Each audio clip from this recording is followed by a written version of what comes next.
sp-DF का हो गया था। s में कितने ग्रुप्स हैं? 2 एल्कली मेटल और एल्कलाइड अर्थ मेटल्स। p में 6 ग्रुप्स और d में 10 ग्रुप्स। ठीक है, d के मेन ग्रुप्स की मेजर प्रॉपर्टी क्या थी? क्योंकि उनके पास वैकेंट d ऑर्बिटल्स होते हैं, खाली d ऑर्बिटल्स होते हैं, जिसकी वजह से वो वेरिएबल ऑक्सीडेशन नंबर शो करते हैं और क्या बनाते हैं? पैरामैग्नेटिक नेचर शो करते हैं और क्या करते हैं? एक और कलर्ड आयन का फॉर्म करते हैं। अगली प्रॉपर्टी क्या है? f block elements. तो f ब्लॉक एलिमेंट्स जो होते हैं कितने सीरीज में डिवाइड होते हैं? 2 सीरीज में। और ये सीरीज कहाँ है? ग्रुप्स के नीचे, पीरियोडिक टेबल के नीचे 2 सीरीज है f ब्लॉक की। और ये पीरियोडिक टेबल का मेजर ड्रॉबैक है। ड्रॉबैक मतलब कमी है। पीरियोडिक टेबल की ये कमी है कि ये 28 एलिमेंट्स को पीरियोडिक टेबल से बाहर रखा गया है। इनको भी पीरियोडिक टेबल के अंदर ही अरेंज करके रखना चाहिए था, बट इनको बाहर रखा गया। ये पीरियोडिक टेबल का मेजर ड्रॉबैक है। तो 2 सीरीज है। पहली सीरीज को क्या बोलते हैं? लैंथेनाइड्स। लैंथेनाइड्स किस एलिमेंट्स के बाद आते हैं? लैंथेनियम के बाद डी ब्लॉक के 14 एलिमेंट्स को लैंथेनाइड करके नीचे सीरीज में रखा गया है। लैंथेनियम एलिमेंट के बाद इन एलिमेंट्स को और क्या बोलते हैं? रेयर अर्थ मेटल्स बोलते हैं। ये बहुत कम मिलते हैं, इसीलिए इनको क्या बोला जाता है? Rare earth metals. दूसरी सीरीज जो है एक्टिनियम के बाद है, उस सीरीज का नाम क्या है? एक्टिनाइड्स। एक्टिनाइड्स एक्टिनियम एलिमेंट के बाद है। इसमें से मोस्ट ऑफ एलिमेंट इसके क्या है? रेडियो एक्टिव एलिमेंट्स है। मोस्ट ऑफ एलिमेंट इसके कौन से हैं? Radio active elements. Radio active elements को और क्या बोला जाता है? Man made elements. Radio active elements को बोला जाता है मैन मेड एलिमेंट्स। हाँ,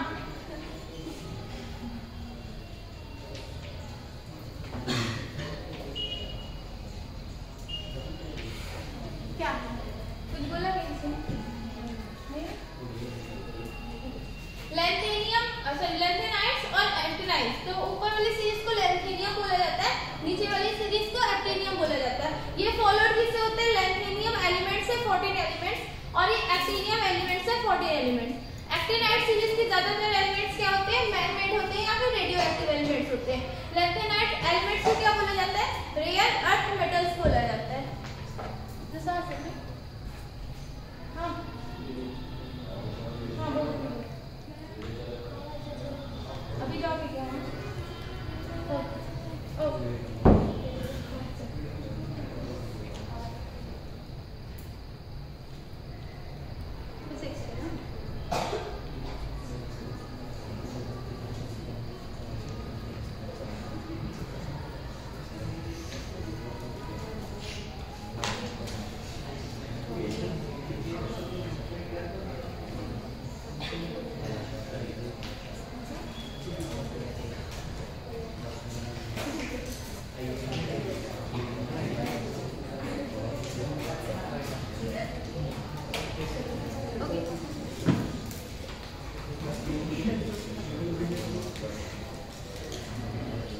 लैंथेनियम के बाद 14 एलिमेंट्स को लैंथेनाइड बोलते हैं और एक्टिनियम के बाद 40 एलिमेंट्स को एक्टिनाइड्स बोलते हैं। लैंथेनियम एलिमेंट जो होते हैं वो रेयर अर्थ मेटल्स होते हैं और एक्टिनाइड्स मोस्ट ऑफ एलिमेंट्स क्या होते हैं? रेडियो एक्टिव होते हैं। एक्टिनाइड्स में एक एलिमेंट होता है यूरेनियम। यूरेनियम एक एलिमेंट होता है जिसका एटॉमिक नंबर कितना होता है? 92 होता है।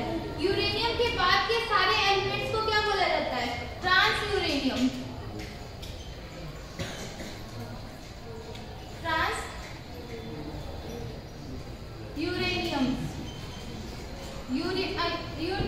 यूरेनियम के बाद सारे एलिमेंट्स को क्या बोला जाता है? ट्रांस एलिमेंट बोला जाता है। ये थर्ड प्रॉपर्टी। फोर्थ प्रॉपर्टीज क्या होती है? ये सारे क्या होते हैं? मेटल्स होते हैं। कैसे मेटल्स होते हैं? ऑफकोर्स वीक मेटल्स होते हैं। ठीक है, ये सारे कैसे होते हैं? वीक मेटल्स होते हैं। फिफ्थ प्रॉपर्टी क्या होती है इनकी?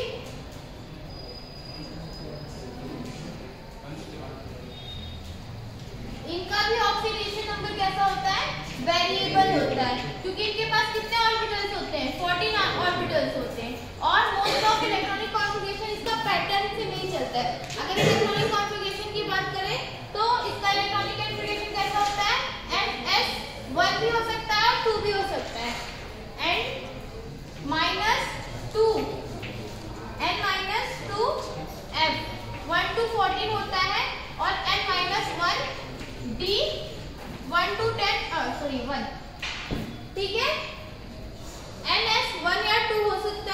लास्ट वाला मान लो अगर ये 5th में जा रहा है, ठीक है, ये 6 में जा रहा है, 6s1 हो सकता है।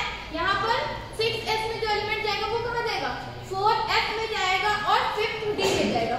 तो इनके ऑर्बिट्स के नंबर कितने होते हैं, n-2 होते हैं। ओके, आउटर सेल कितना होता है, n होता है, लेकिन लास्ट इलेक्ट्रॉन किस में जाते हैं, n-2, अंदर के दो ऑर्बिट्स के अंदर आके f ब्लॉक में जाते हैं लास्ट इलेक्ट्रॉन। हो गई प्रॉपर्टीज की, फटाफट इस प्रॉपर्टीज को लिख लो। पहली प्रॉपर्टी लिखो,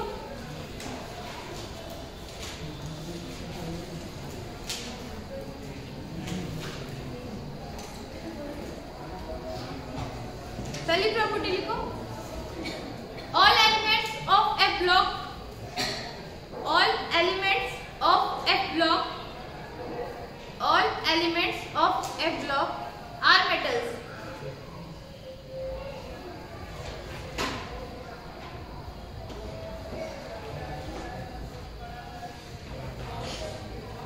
दूसरा पॉइंट लिखो, they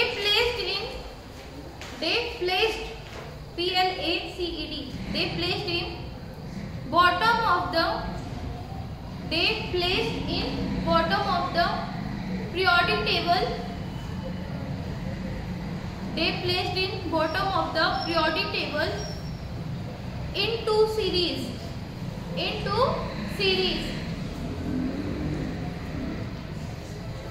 the first one is lanthanide series, the first one is lanthanide series, the first one is lanthanide series and the other one is actinide series, and other one, the first series is lanthanide series and other one is actinide series, followed by 57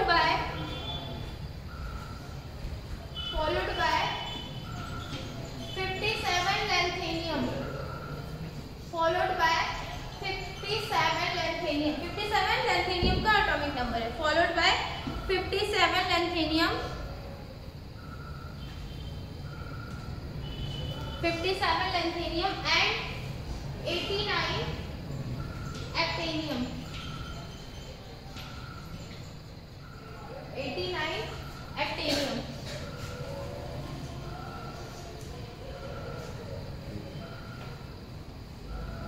हो गया। अगला point, the lanthanides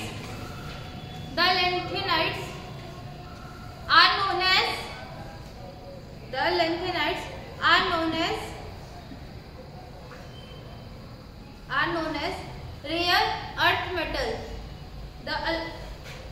the lanthanides बोल दिया, हाँ ठीक है, the lanthanides are also known as rare earth metal।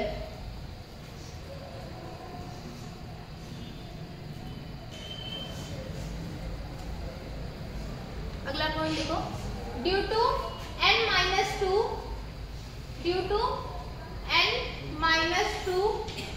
F1-14, due to n-2 F1-14, 1-14 के numbers of electrons है, हाँ, n-2, due to n-2 F1-14 they are known as inner transition metals, they are known as inner transition metals।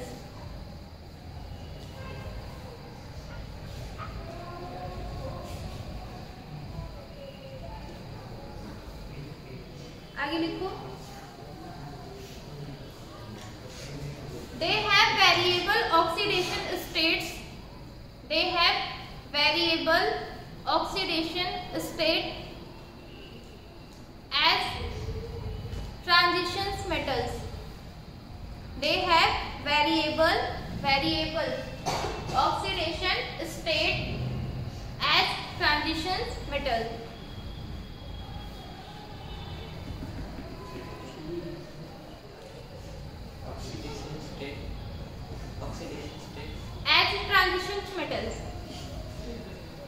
as transition metals, अगला point, the actinides element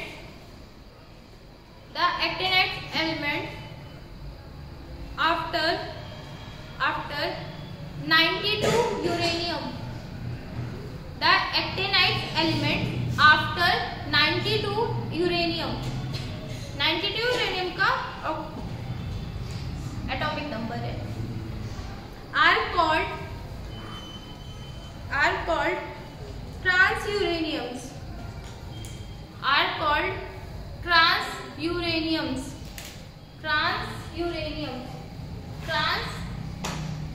ऐसे रहेगा ट्रांसयूरेनियम।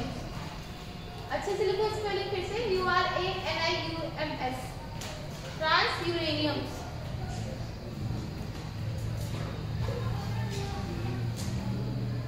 Comma transuranium comma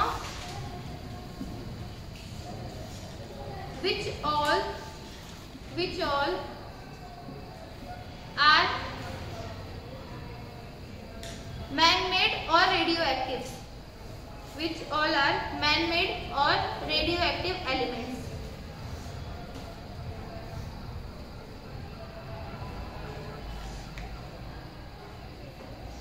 which all are man-made or radioactive elements।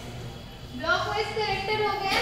अब हम periodic trends देखेंगे। Periodic trends में दो type के trends हैं, एक फिजिकल प्रॉपर्टीज के अकॉर्डिंग, केमिकल प्रॉपर्टीज के अकॉर्डिंग, और एक एलिमेंटल प्रॉपर्टीज के अकॉर्डिंग। ठीक है, तो तीन टाइप, एलिमेंटल प्रॉपर्टी के अकॉर्डिंग, फिजिकल प्रॉपर्टी के अकॉर्डिंग और केमिकल प्रॉपर्टी के अकॉर्डिंग। तो हम पहला पीरियोडिक ट्रेंड रखेंगे, देखेंगे पीरियोडिक ट्रेंड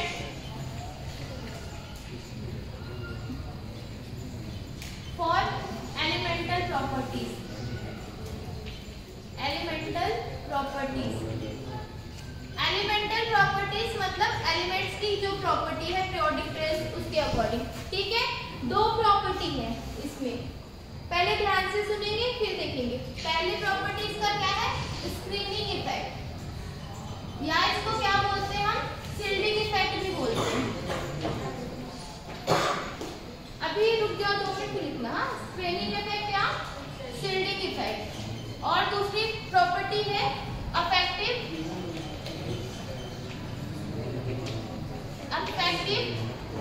न्यूक्लियर चार्ज, जिसको हम किससे डिनोट करते हैं, ZEF से। अब देखो, ओके, ये एक एटम का न्यूक्लियस है। न्यूक्लियस में क्या प्रेजेंट होते हैं, प्रोटॉन्स प्रेजेंट होते हैं। सपोज ये किसका न्यूक्लियस है, सोडियम का न्यूक्लियस है।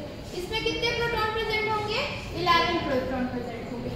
ठीक है, उसके बाद डिफरेंट ऑर्बिट्स होते हैं। ऑर्बिट्स में क्या प्रेजेंट होते हैं, इलेक्ट्रॉन्स प्रेजेंट होते हैं। ठीक है, पहला ऑर्बिट, इसमें कितने इलेक्ट्रॉन्स होंगे, 2। दूसरे ऑर्बिट में 1।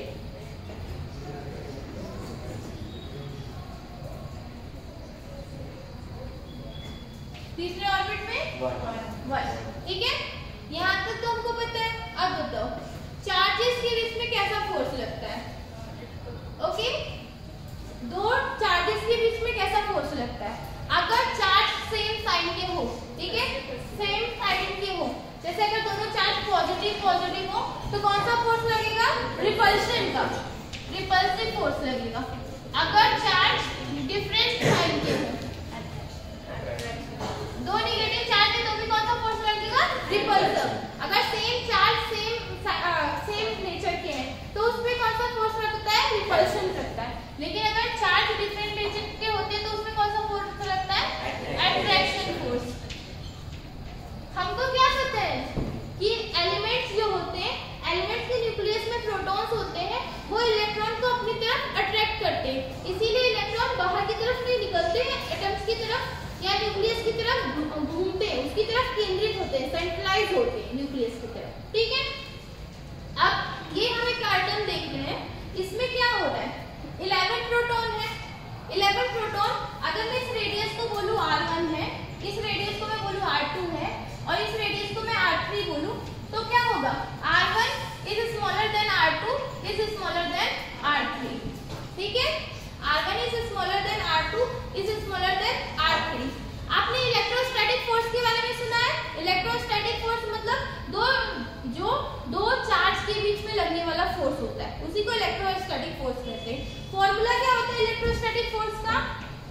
1/4 पाई एप्सिलॉन 0 Q1 एक चार्ज, Q2 दूसरा चार्ज अपॉन R स्क्वायर।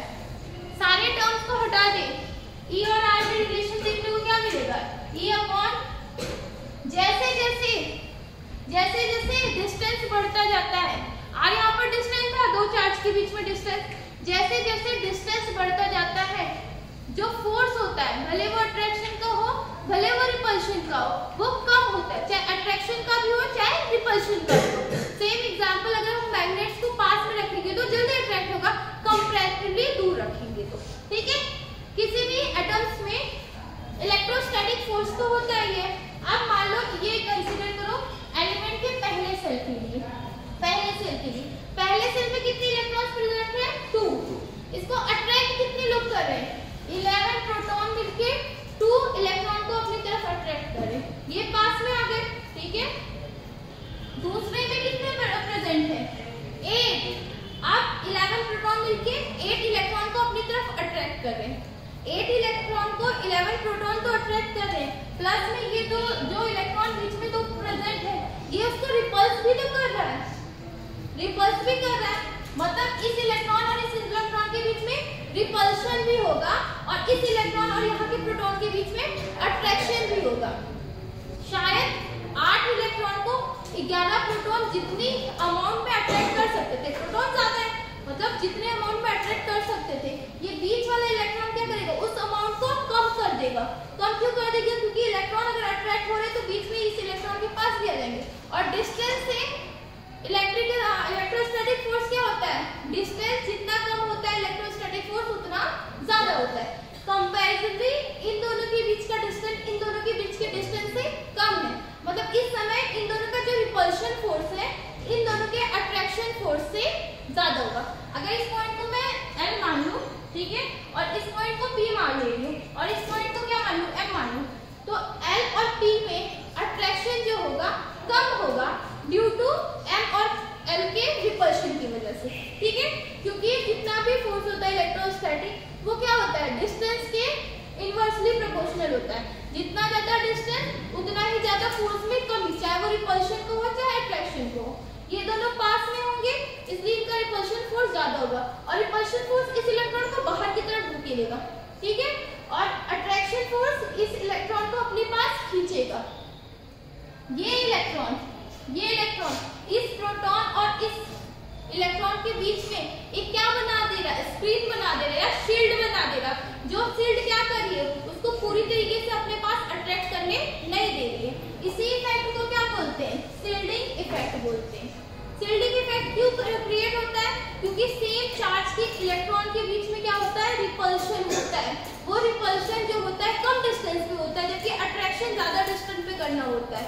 तो ये जो रिपल्शन है वो क्या करेगा, अट्रैक्शन फोर्स को कम कर देगा, इसकी तरीके से स्क्रीन बना देगा। इसी इफेक्ट को शील्डिंग इफेक्ट, एक शील्ड बना देगा जो इस इलेक्ट्रॉन को इस प्रोटॉन की तरफ अट्रैक्ट होने नहीं दे रही है। एक बार और बोलोगे तो क्लास से बाहर जाओगे लास्ट में। तो ये इलेक्ट्रॉन जो है इस प्रोटॉन के पास जितने अमाउंट में अट्रैक्ट होना चाहिए था उतने अमाउंट पे नहीं हो पा रहा है, कम हो पा रहा है। क्यों हो पा रहा है, ड्यू टू दिस इलेक्ट्रॉन। तो इसी इफेक्ट को क्या बोलते हैं, शील्डिंग इफेक्ट। इतना clear, shielding effect, screening effect एक चीज है, स्क्रीन बना दे रही है, शील्ड बना ले रही है। जैसे राजा महाराजा लड़ने जाते थे तो कवच लगाते थे ना, सेम शील्ड बना ले रही है अट्रैक्शन फोर्स को कम करने के लिए। ये हो गया शील्डिंग इफेक्ट। साथ में ही मैंने अफेक्टिव न्यूक्लियर चार्ज लिखा है, ठीक है। अब अफेक्टिव न्यूक्लियर चार्ज क्या होता है, अफेक्टिव न्यूक्लियर चार्ज होता है, पहले समझो न्यूक्लियर चार्ज क्या होता है। न्यूक्लियर चार्ज मतलब न्यूक्लियस में प्रेजेंट सभी चार्ज, ठीक है। न्यूक्लियर चार्ज मतलब वर्ड मीनिंग तो यही होगी ना, न्यूक्लियर में प्रेजेंट सभी चार्ज। न्यूक्लियर में क्या प्रेजेंट होते हैं, प्रोटॉन्स, ठीक है, और प्रोटॉन्स का चार्ज कितना होता है, 1.6 मल्टीप्लाई बाय 10⁻⁻19, मतलब एक इलेक्ट्रॉन के चार्ज के बराबर होता है। इसको हम एक इलेक्ट्रॉन कंसीडर करते हैं ना, इलेक्ट्रॉन, इस चार्ज को हम इलेक्ट्रॉन बोलते हैं ना। प्रोटॉन के केस में पॉजिटिव होता है, इलेक्ट्रॉन के केस में नेगेटिव होता है। न्यूमेरिकल वैल्यू E के बराबर होती है, ठीक है, एक चार्ज की। प्रोटॉन कितने प्रेजेंट होते हैं, जितना एटॉमिक नंबर होता है। कितना एटॉमिक नंबर होता है, Z। तो किसी भी एटम का न्यूक्लियर चार्ज जो होगा वो Ze के बराबर होगा। किसी भी एटम का न्यूक्लियर चार्ज Ze के बराबर होगा। ठीक है, न्यूक्लियर चार्ज क्लियर। अब अफेक्टिव न्यूक्लियर चार्ज क्या होता है, यहाँ पर वापस आते हैं। ये प्रोटॉन इन दो इलेक्ट्रॉन को जिस भी अट्रैक्शन फोर्स से अपनी तरफ अट्रैक्ट करेगी, किसकी तरफ, न्यूक्लियस की तरफ अट्रैक्ट करेगी, इसको क्या बोलेंगे हम, nuclear charge, affective nuclear charge बोलेंगे। जैसे जैसे ये दूर जाता रहेगा, जैसे जैसे एक्स्ट्रा सेल्स आते रहेंगे, अफेक्टिव न्यूक्लियर चार्ज जितना होना चाहिए था उससे कम हो जाएगा। कम मतलब इस 8 इलेक्ट्रॉन को 11 प्रोटॉन से जो हमको अफेक्शन चाहिए था, जो न्यूक्लियर चार्ज का अट्रैक्शन होना चाहिए था, वो कम हो जा रहा है ड्यू टू दिस इलेक्ट्रॉन या due to this electron of this cell. जो अट्रैक्शन फोर्स चाहिए था उससे कम हो जा रहा है, मतलब जो एक्चुअल अट्रैक्शन फोर्स है, मान लो एक प्रोटॉन का अट्रैक्शन फोर्स 11 है, सॉरी एक प्रोटॉन का अट्रैक्शन फोर्स 1 है और एक इलेक्ट्रॉन का अट्रैक्शन फोर्स 1 है। अब 11 प्रोटॉन 8 इलेक्ट्रॉन को ज्यादा अट्रैक्ट करना चाहिए था ना, क्योंकि कंपैरिजन टू इलेक्ट्रॉन कम है तो ज्यादा अट्रैक्ट करना चाहिए था, लेकिन ये बीच वाले 2 इलेक्ट्रॉन क्या करेंगे, उसमें इलेक्ट्रॉन को रिपल्स करेंगे, जिसकी वजह से जितना चार्ज मिलना चाहिए था उन दूसरे सेल के इलेक्ट्रॉन्स को उतना नहीं मिल पाएगा, उससे कम मिलेगा, और जितना मिलेगा उसी को हम क्या बोलते हैं, अफेक्टिव न्यूक्लियर चार्ज। जैसे जैसे सेल का नंबर इंक्रीज होता रहेगा, अफेक्टिव न्यूक्लियर चार्ज कम होता रहेगा, जितने दूर का सेल होगा उतना ही कम अफेक्टिव न्यूक्लियर चार्ज होगा। क्लियर, दोनों कॉन्सेप्ट क्लियर? एक बार देख लो, फिर से बताती हूँ।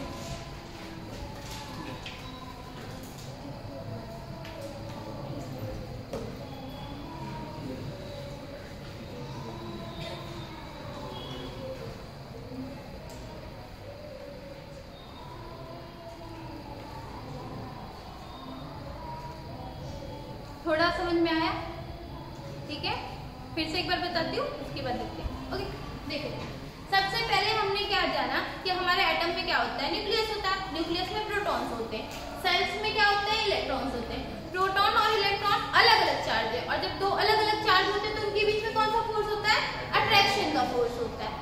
इलेक्ट्रॉन सिमिलर चार्ज है, उनके बीच में कौन सा फोर्स होगा, रिपल्शन का, या फिर प्रोटॉन के बीच रिपल्शन होगा। ठीक है, अभी प्रोटॉन का तो कुछ करना ही नहीं, हमको दो ही फोर्स से मतलब है, इलेक्ट्रॉन प्रोटॉन्स और इलेक्ट्रॉन्स। ठीक है, सारे प्रोटॉन्स कहाँ प्रेजेंट होते हैं, न्यूक्लियस में, और इलेक्ट्रॉन्स कहाँ प्रेजेंट होते हैं, डिफरेंट ऑर्बिट्स में प्रेजेंट होते हैं। ठीक है, तो पहले ऑर्बिट का जो इलेक्ट्रॉन होगा उसका अट्रैक्शन फोर्स ज्यादा होगा कंपैरिजन टू दूसरे ऑर्बिट, क्योंकि दूसरे ऑर्बिट के जो इलेक्ट्रॉन है उनके लिए पहला ऑर्बिट क्या बना देगा, एक रिपल्शन फोर्स की वजह से शील्ड बना देगा, एक कवच बना देगा, क्योंकि इनके बीच में रिपल्शन फोर्स भी तो होना था, तो उसकी वजह से एक कवच बना देगा, और वो जितना अट्रैक्शन फोर्स मिलना चाहिए था उतना अट्रैक्शन फोर्स नहीं मिल पाया। इसी चीज को क्या बोलते हैं, स्क्रीनिंग या फिर शील्डिंग इफेक्ट। इन लोगों का सेम चार्ज होने की वजह से यहाँ पर रिपल्शन फोर्स होना प्लस इनका डिफरेंट चार्ज होने की वजह से अट्रैक्शन फोर्स होना, और फोर्स और चार्ज में क्या डिफरेंस हम लोगों को रिलेशन मिला कि फोर्स और चार्ज इनवर्सली प्रोपोर्शनल होता है। तो अगर दो चार्ज पास में रखें तो उनके बीच का होने वाला अट्रैक्शन फोर्स भी ज्यादा होगा और रिपल्शन फोर्स भी ज्यादा होगा। सेम अगर दो चार्ज को दूर दूर रख दिया तो उनके बीच में लगने वाला अट्रैक्शन फोर्स भी ज्यादा होगा प्लस रिपल्शन फोर्स भी ज्यादा होगा। इन केस में क्या हो रहा है, क्योंकि इलेक्ट्रॉन और प्रोटॉन दो डिफरेंट चार्ज है, इनके बीच में अट्रैक्शन फोर्स होना चाहिए। इस ऑर्बिट में सिर्फ 8 इलेक्ट्रॉन प्रेजेंट है और प्रोटॉन हमारे 11 है, तो 11 प्रोटॉन 8 इलेक्ट्रॉन को ज्यादा ताकत से खींचेंगे ना। एक तरफ 8 लोग हैं, एक तरफ 11 लोग हैं, ऑफ कोर्स 11 की तरफ लोग ज्यादा खींचेंगे ना 8 वालों के कंपैरिजन में, क्योंकि वहां पर ज्यादा है, लेकिन वो फोर्स ज्यादा नहीं हो पा रहा है। क्यों नहीं हो पा रहा है, क्योंकि बीच में 2 लोग और खड़े हो गए, या बीच में एक दीवार खड़ी हो गई। अब दीवार के बाद इन 8 लोगों को खींचना आसान नहीं होगा ना। यही जो दीवार है जो 8 लोगों को खींचने नहीं दे रही, इसी दीवार को क्या बोलेंगे हम, ये दीवार क्यों क्रिएट हो रही, क्योंकि उससे पहले जो 2 लोग थे उनके बीच में क्या हो रहा है, उस दीवार के लिए रिपल्शन हो रहा है, तो वो दीवार क्रिएट हो जा रही है। अब ये दीवार क्या करेगी, 8 लोगों को जितनी फोर्स में खींचना चाहिए था इन 11 लोगों को उतनी फोर्स में खींचने नहीं देगी। ठीक है, उतनी फोर्स में खींचने नहीं देगी, और यही क्या है, स्क्रीनिंग इफेक्ट है।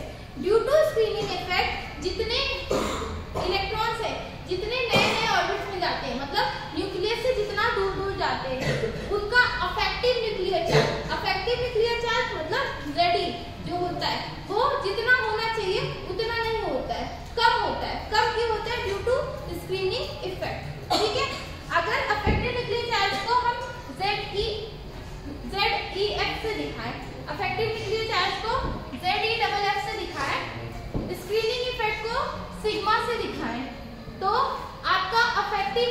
न्यूक्लियर चार्ज जो होगा Z इफेक्टिव किसके बराबर होगा, टोटल न्यूक्लियर चार्ज, और टोटल न्यूक्लियर चार्ज कितना है Ze माइनस सिग्मा के। Clear? Elemental property clear?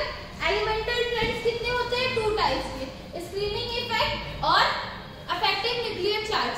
Periodic friends देखिए आप, जैसे जैसे सेल्स के नंबर्स बढ़ते जाते हैं, मतलब हम जैसे जैसे पीरियड्स में आते जाते हैं, वैसे वैसे इफेक्टिव न्यूक्लियर चार्ज क्या होता रहता है, कम होता रहता है। Clear? 1 orbit, 2 orbit, 3 orbit, 4 orbit, 5, 6 और 7 के लिए इफेक्टिव न्यूक्लियर चार्ज कम होगा पीरियड्स में। पीरियड्स बोला, सॉरी ग्रुप्स में जब हम नीचे आते हैं, नया ऑर्बिट इंट्रोड्यूस होता है। ग्रुप में जब हम नीचे आते हैं तो नया ऑर्बिट इंट्रोड्यूस होता है, और नए ऑर्बिट इंट्रोड्यूस होने की वजह से इफेक्टिव न्यूक्लियर चार्ज कम होता रहेगा। तो पीरियड्स में, ग्रुप्स में इफेक्टिव न्यूक्लियर चार्ज क्या करता है, डिक्रीज करता है। ठीक है? जबकि पीरियड में क्या करेगा, इफेक्टिव न्यूक्लियर चार्ज इंक्रीज करेगा, क्योंकि नंबर ऑफ प्रोटॉन और इलेक्ट्रॉन दोनों इंक्रीज हो रहे हैं। सेम स्क्रीनिंग इफेक्ट पीरियड में क्या करेगा, इंक्रीज करेगा, इसकी ग्रुप में क्या करेगा, इंक्रीज करेगा। इंक्रीज क्यों करेगा, नंबर्स ऑफ इलेक्ट्रॉन बढ़ रहा है, स्क्रीनिंग इफेक्ट बढ़ती जाएगी। तो ग्रुप में क्या करेगा, स्क्रीनिंग इफेक्ट इंक्रीज करेगा, जबकि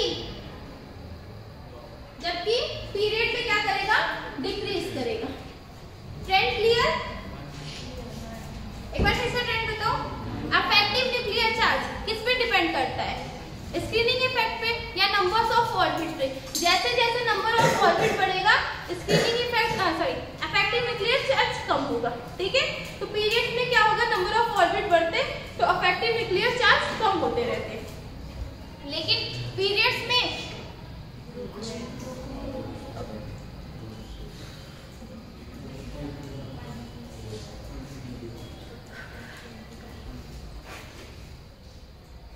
ग्रुप्स की बात करें, हाँ ग्रुप्स की क्या बता रही थी मैं? ठीक है, ग्रुप्स में जैसे जैसे ही आपके ऑर्बिट्स बढ़ रहे हैं, हर ग्रुप में नीचे आ रहे हैं तो नया ऑर्बिट इंट्रोड्यूस हो रहा है ना, जैसे जैसे ऑर्बिट्स बढ़ेंगे तो इफेक्टिव न्यूक्लियर चार्ज डिक्रीज होगा। ठीक है? लेकिन ऑर्बिट्स बढ़ेंगे तो नंबर्स ऑफ इलेक्ट्रॉन्स बढ़ रहे हैं, और नंबर्स ऑफ इलेक्ट्रॉन्स बढ़े तो स्क्रीनिंग इफेक्ट बढ़ेगा, इफेक्टिव न्यूक्लियर चार्ज डिक्रीज होगा, स्क्रीनिंग इफेक्ट बढ़ेगा। ग्रुप में, पीरियड्स में उल्टा, इफेक्टिव न्यूक्लियर चार्ज बढ़ेगा, जबकि स्क्रीनिंग इफेक्ट क्या होगा, डिक्रीज होगा। क्लियर? ओके, अभी दोबारा इसको समझाने की हो गया, समझ गया? अब लिखे फटाफट इसको। ठीक है,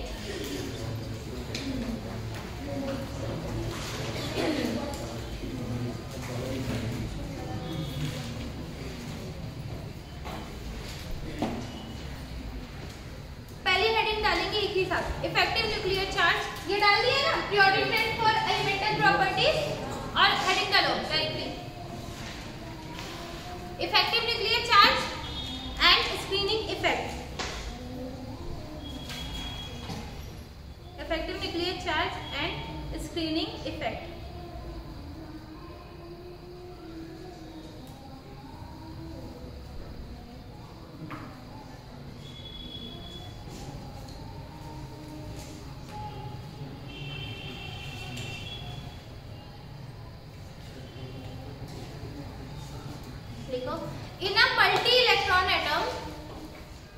In a multi-electron atom, the positive charge in a multi-electron atom, the positive charge nucleus in a multi-electron atom, the positive charge nucleus attract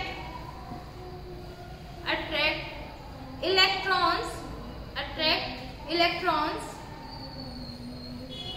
around it.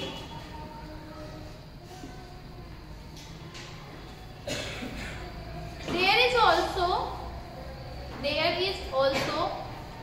a mutual repulsion. Mutual मतलब common, FP पे आते हैं ना mutual friends, mutual मतलब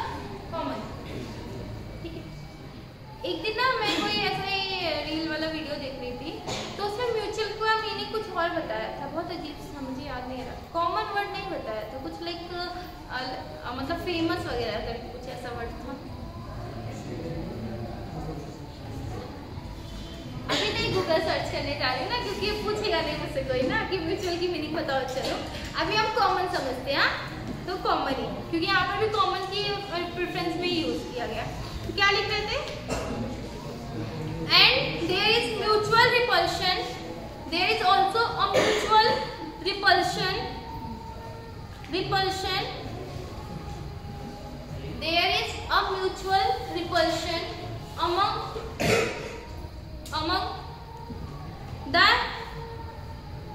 the extra nuclear electrons। Extra nuclear मतलब वो nucleus से बाहर रहते हैं ना, तो सारे पोर्शन जो न्यूक्लियस से बाहर है, न्यूक्लियस से बाहर है, उसको एक्स्ट्रा न्यूक्लियर बोलते हैं। तो extra nuclear electrons,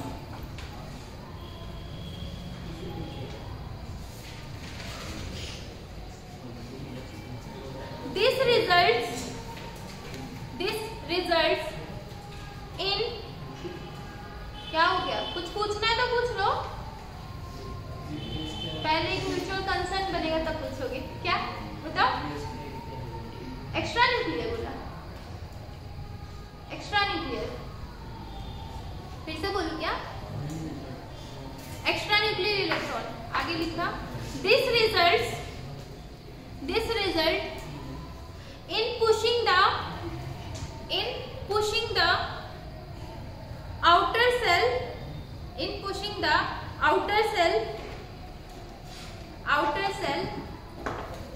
electrons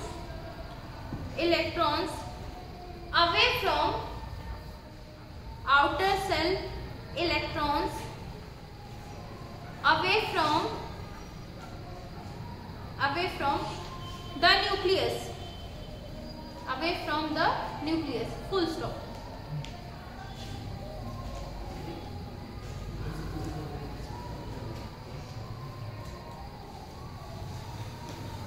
Thus the outer cell electrons are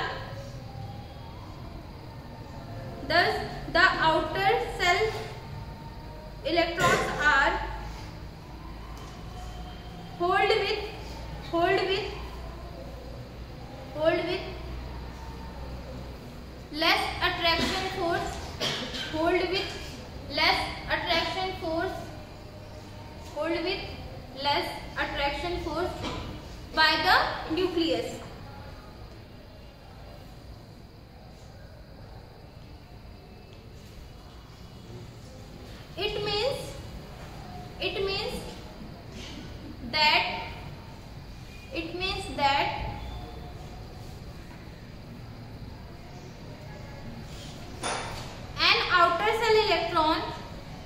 It means that an outer cell electron does not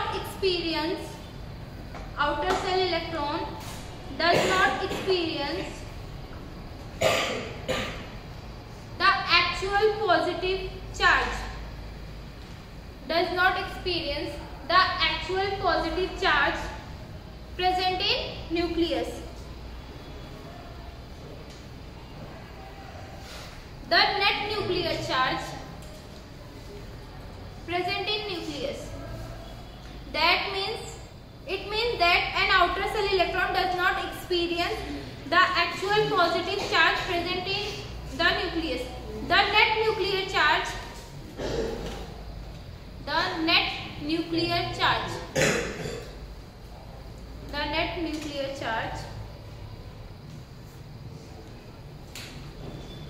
which actually experienced by an electron is called the net nuclear charge which actually experienced by an electron, जल्दी हो जा रहा है क्या? By an electron is called as ये वाली heading, effective nuclear charge is called as effective nuclear charge। इसको किससे डिनोट करते हैं? ZEF से, effective nuclear charge।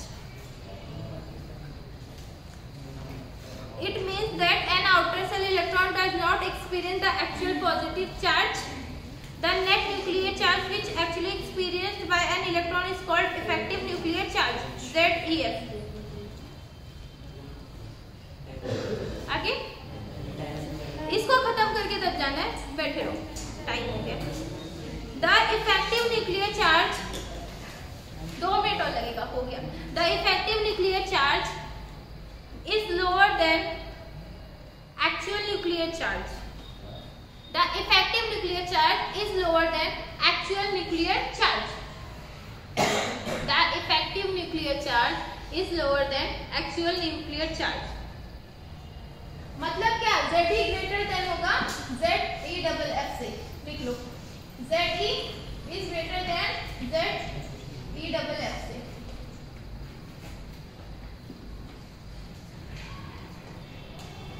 आगे लिखो नई लाइन से।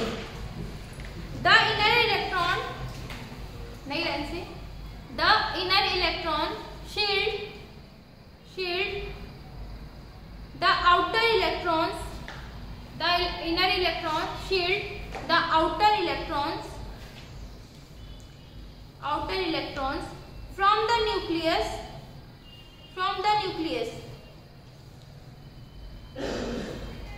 and this effect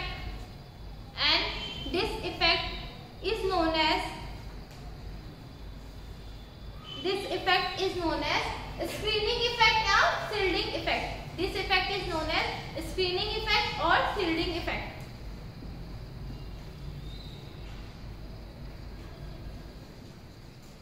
ब्रैकेट में सिग्मा बना दो, सिग्मा। आगे लिखो, हो गया।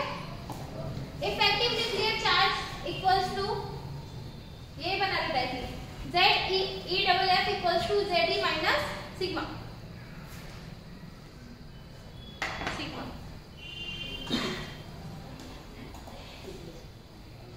अब पीरियड्स और ग्रुप में फटाफट लिखेंगे, हाँ, ट्रेंड जो मेन हेडिंग है।